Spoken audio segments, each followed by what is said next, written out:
اور انجیل والوں کو چاہیے کہ اللہ تعالیٰ نے جو کچھ اس میں نازل فرمایا ہے اس کے موافق حکم کیا کرے، اور جو شخص خدا تعالیٰ کے نازل کیے ہوئے کے موافق حکم نہ کرے تو ایسے لوگ بالکل بے حکمی کرنے والے ہیں۔ ہم نے ایک کتاب آپ کے پاس بھیجی ہے جو خود بھی صادق کے ساتھ موصوف ہے، اور اس سے پہلے جو کتابیں ہیں ان کے تصدیق کرتی ہے، اور ان کتابوں کی محافظ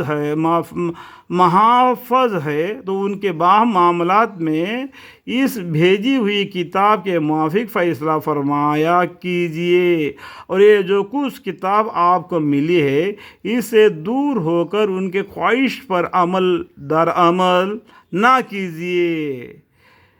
تم میں سے ہر ایک کے لیے ہم نے خاص شریعت اور خاص طریقہ تجویز کی تھی، اور اگر اللہ تعالیٰ کو منظور ہوتا تو تم سب کو ایک ہی امت کر دیتے، لیکن ایسا نہیں کیا تاکہ جو دین تم کو دیا ہے اس میں تم سب کا امتحان فرمائے، تو مفید باتوں کی طرف دوڑو۔ تم سب کو خدائی کے پاس جانا ہے، پھر تم سب کو جتلا دیں گا جس میں تم اختلاف کیا کرتے تھے۔ دیکھو، موسیٰ علیہ السلام کے بعد میں عیسیٰ علیہ السلام نے آ کے کیا کیا، توریات کو ابھی رہنے دو اور انجیل پر چلو۔ تو اس ٹائم پر توریات پر ایمان لائے ہوئے یہودی نے بولے، یہ دیکھو کل کا لڑکا آ کے بولتا ہے کہ یہ توریات کو چھوڑو اور انجیل پر ایمان لاؤ۔ موسیٰ علیہ السلام تو اللہ سے بات کیے، اتنے بڑے پیغمبر ہے، اس کے بعد میں بہت سے پیغمبر آئے، کسی نے بھی یہ بات نہیں کہی کہ توریات کو بدلو۔ یہ لڑکا کل آیا، وہ بولتا ہے کہ توریات کو بدلو، یہ انجیل پر ایمان لو۔ اللہم اغفر لی، یہ لڑکا کر کے بتایا تاکہ آپ کو سمجھ میں آنے کے لیے، عیسیٰ علیہ السلام کو اللہم اغفر لی، تو انجیل کو مانو۔ تو اس میں کیا کیا، اور عیسیٰ علیہ السلام پر وہ لوگ ان کو مارنے کا قصد کیا۔ ان لوگوں نے ایک تدبیر کی، جیسا کہ عیسیٰ علیہ السلام کو قتل کر ڈالے۔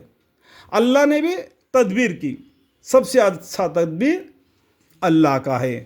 اللہ تعالیٰ نے عیسیٰ علیہ السلام کو آسمان پر اٹھا لیا، اور یہ دنیا میں یہ لوگ دوسرے کو قتل کر کے وہ عیسیٰ سمجھ کر اس کو عبادت کرتے ہیں، نہ کہ یہ لوگ نہ عیسیٰ علیہ السلام کو قتل کیا، نہ سولی پر چڑھا دیا، لیکن اللہ تعالیٰ نے ان کو آسمان پر اٹھا لیا۔ ان کو یہ استوا ہو گیا، کل قیامت کے دن تو دجال نکلے گا، اس کو ختم کرنے کے لیے عیسیٰ علیہ السلام آسمان پوشی آئیں گے، دو فرشتوں کے کاندھے پر بیٹھ کر، اور جنگ ہوگا، دجال کو ماریں گے۔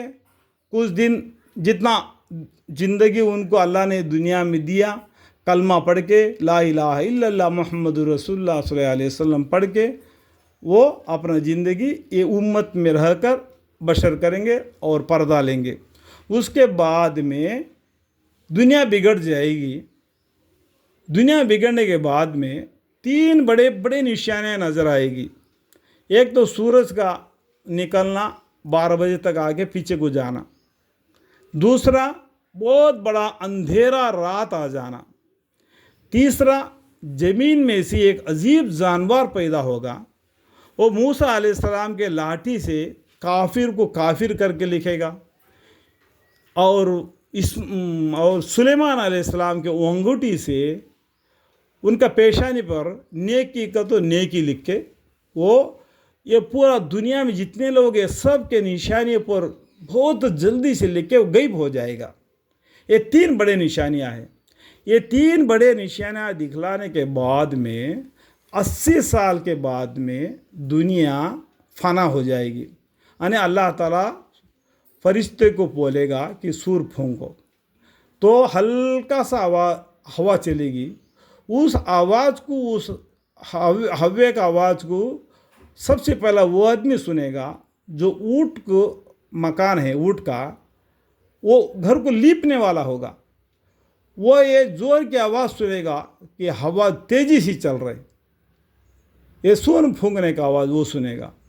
وہ رفتہ رفتہ یہ ہوا اتنا بڑا ہو جائے گا کہ زمین کے پیڑ پودوں کو اکھاڑ پھینک دے گا. اس کی تو کیا مجال، پہاڑوں کو بھی اٹھا کر پھینک دے گا.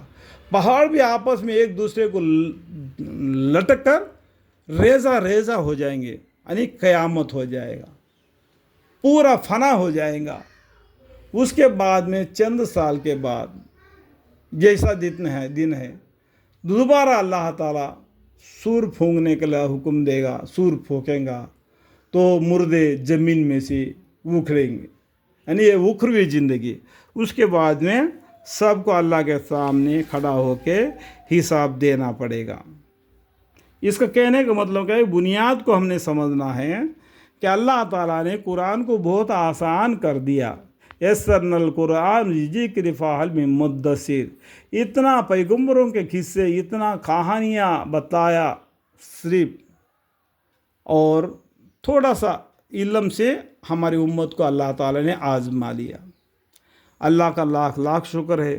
اگر ہم سے بھی کوئی غلطی ہوگی قرآن کی تلاوت کے درمیان میں تو میں معافی چاہتا ہوں.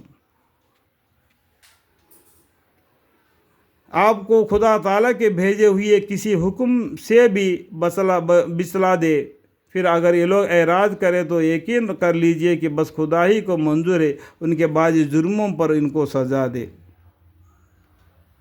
یعنی اور ہم مقرر حکم دیتے ہیں، اللہ تعالیٰ جتنا مقرر ہے اتنا ہی حکم دیتے ہیں. آپ ان کے باہم معاملات میں اس بھیجی ہوئی کتاب کے موافق فیصلہ فرمائیے، یعنی اس قرآن کے موافق فیصلہ فرمائیے، اور ان کے خواہشوں پر عمل درآمد نہ کیجیے. کوئی پیسے والا بولتا ہے تم اس طریقے سے قبلو، وہ غریب آدمی ہے. تو امیر ہو غریب ہو اللہ کے سامنے دونوں برابر ہے، تو عدل کے ساتھ تم فیصلہ کرو. اور اسے یعنی ان کے اس بات سے احتیاط رکھے کہ وہ آپ کو خدا تعالیٰ کے بھیجی ہوئی کسی حکم سے بھی پھسلاوے. پھر اگر یہ لوگ اعراض کرے تو یقین کر لیجیے کہ بس خدائی کو منظور ہے کہ ان کے بعض جرموں پر ان کو سزا دے. اور زیادہ آدمی تو بے حکمی ہی ہوتے ہیں. اللہ تعالیٰ نے یہ آیت کیوں بھیجا کہ اللہ تعالیٰ نے آدم علیہ السلام سے لے کے آخری پیدا ہونے والے تک کا آدمیوں کا پورا اللہ جانتے ہیں. جتنے آدمی دنیا میں چل پھرے گزرے اللہ کے حکم کے موافق کم ہی لوگ چلے. اس لیے بولتے ہیں زیادہ آدمی تو بے حکمی ہی ہوتے ہیں. یہ لوگ پھر کیا زمانہ ظاہرات کا فیصلہ چاہتے ہیں؟ اور فیصلہ کرنے میں اللہ سے اچھا کون ہوگا؟ یقین کرنے والوں کے نزدیک دیکھو، فیصلہ کرنے میں اللہ سے اچھا کون ہوگا؟ یقین کرنے والوں کے نزدیک اللہم اغفر لی، اللہم اغفر لی. یہاں تک سورہ مائدہ کا 7واں رکوع ختم ہوا.